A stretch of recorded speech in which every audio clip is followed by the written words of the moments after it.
నమస్తే, welcome to our channel. ప్రశ్న రావణ్ను arrest చేసినప్పటి నుంచి నటుడు ప్రకాష్ రాజ్ రోజుకొక వీడియో వదలడం, పూటకో ట్వీట్ చేయడం చూస్తూ ఉన్నాం. ఎందుకు అంత కంగారు పడుతున్నారు? మరి ఈ రోజు కూడా కఠినమైన ఉపా చట్టాన్ని మాపై రుద్దడం ఏంటి? ఇంకా దిగజారకండి అంటూ ప్రభుత్వాన్ని ప్రశ్నిస్తూ తొలగించండి అంటూ ఆయన చేసినటువంటి ట్వీట్ని ఏ విధంగా అర్థం చేసుకోవాలి తెలుసుకునే ప్రయత్నం చేద్దాం. దీన్ని విశ్లేషించేందుకు మనతో పాటుగా ఉన్నారు సీనియర్ జర్నలిస్ట్ డివి శ్రీనివాస్ గారు. నమస్తే సార్. నమస్తే. ప్రశ్న రావణ్ ప్రస్తుతం ఏపీ రాజకీయ వర్గాల్లో ఎక్కువగా వినిపిస్తున్నటువంటి పేరు సార్. మరి హద్దు మీరారు, ఆయన్ని అరెస్ట్ చేశారు, దేశద్రోహం కేసు పెట్టారు, ఉపా చట్టాన్ని ప్రయోగించారు. సో ఈ ప్రశ్న రావణ్ అరెస్ట్ అయినప్పటి నుంచి కూడా ప్రకాష్ రాజ్ ఏ విధంగా స్పందిస్తున్నారో మనం చూస్తూనే ఉన్నాం. రోజుకొక వీడియో, పూటకొక ట్వీట్ చేస్తున్నారు. మరి ఈరోజు కూడా ఒక ట్వీట్ చేశారు. ప్రభుత్వాన్ని ఇంకా దిగజారిపోకండి, అసలు ప్రశ్నించడమే మా పాపం అయిపోయిందా, కఠినమైనటువంటి ఉపా చట్టాన్ని ఎత్తేయండి అంటూ ఆయన చేసినటువంటి ట్వీట్ని ఎలా చూడాలంటారు? ఎక్కడున్నారు ప్రకాష్ రాజ్? అండర్ గ్రౌండ్కి వెళ్ళిపోయారా? అంటే ఎందుకు కంగారు పడుతున్నారు? ఇప్పుడు రావణ్ అరెస్ట్ అయ్యాడు, రావణ్ జైల్లో ఉన్నాడు. మీరు అన్నట్టుగా అన్లాఫుల్ యాక్టివిటీస్ ప్రివెన్షన్ యాక్ట్, ఏంటది? UAPA, unlawful activities prevention act. Upma జైల్లో ఉప్మా పెడుతున్నారా? అంటే ఆ ఊపా యాక్ట్ ఏమో కానీ ఇవాళ ఇతను ఇలా కంగారు పడటం, ఈ బేజారు ఎత్తడం ఏంటి? రావణ్ని కస్టడీకి తీసుకుంటున్నారా? పోలీస్ కస్టడీ అడిగారు, 8 రోజుల్లో ఏమో ఇవ్వమని కోర్టుకి. ఇవాళ ఏదో తీర్పు వస్తుంది. అతన్ని నిన్న 22 ప్రశ్నలు వేశారంట, దేనికి సమాధానం చెప్పలేదండి. ఎవరు? రావణ్. ఇప్పుడు కస్టడీకి అడిగారు. ఇప్పుడు అతని ఫోన్ ఏదో మరి వాళ్ళు స్వాధీనం చేసుకుని ఉంటారు. ఇప్పుడు రావణ్ ఫోన్ ఓపెన్ చేస్తే అదే కంగారు. ఇప్పుడు ఇవాళ రావణ్ ఫోన్లో ఏముంది, ఎవరెవరి మెసేజ్లు ఉన్నాయి, ఎవరెవరి ఫోన్ కాల్స్ ఉన్నాయి?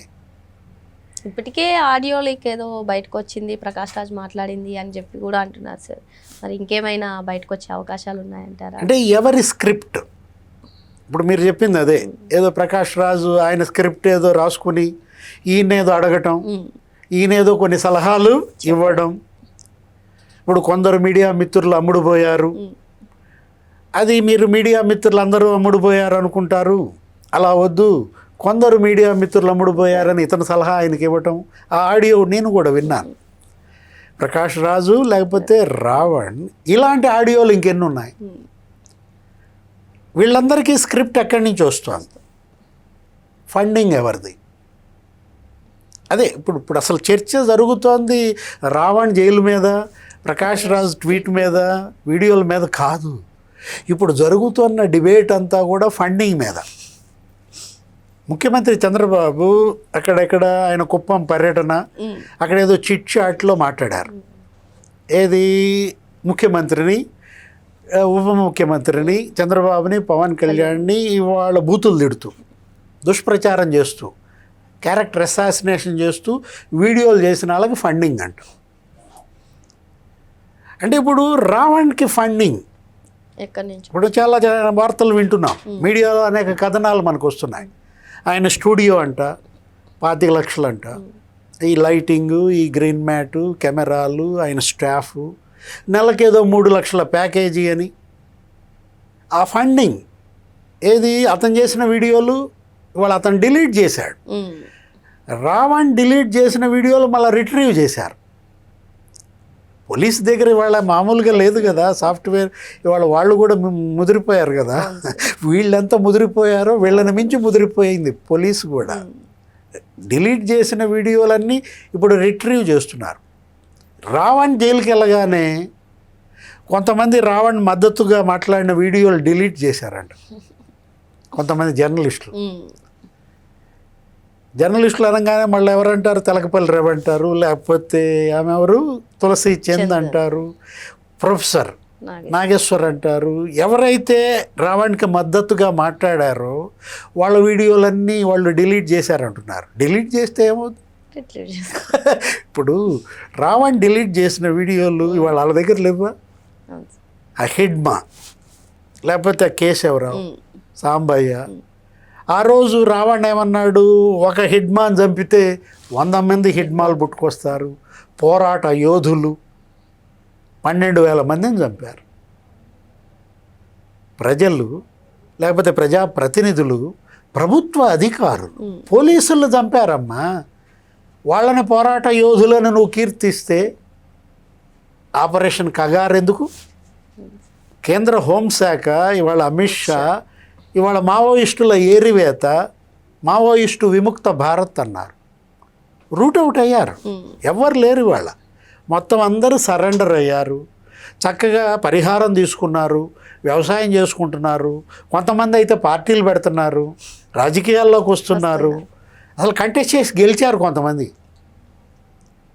ఈ మావోయిస్టులు వాళ్ళ కోసం ఇవాళ రావణ్ జైలుకి వెళ్తే, అదే నేను అంటోంది, అన్లాఫుల్ యాక్టివిటీస్. ఎవరెవరు చేశారు అన్లాఫుల్ యాక్టివిటీస్? ఈ వీడియోలు చేయటం, రావణ్కి మద్దతుగా వీడియోలు చేయటం కూడా అన్లాఫుల్ యాక్టివిటీయే.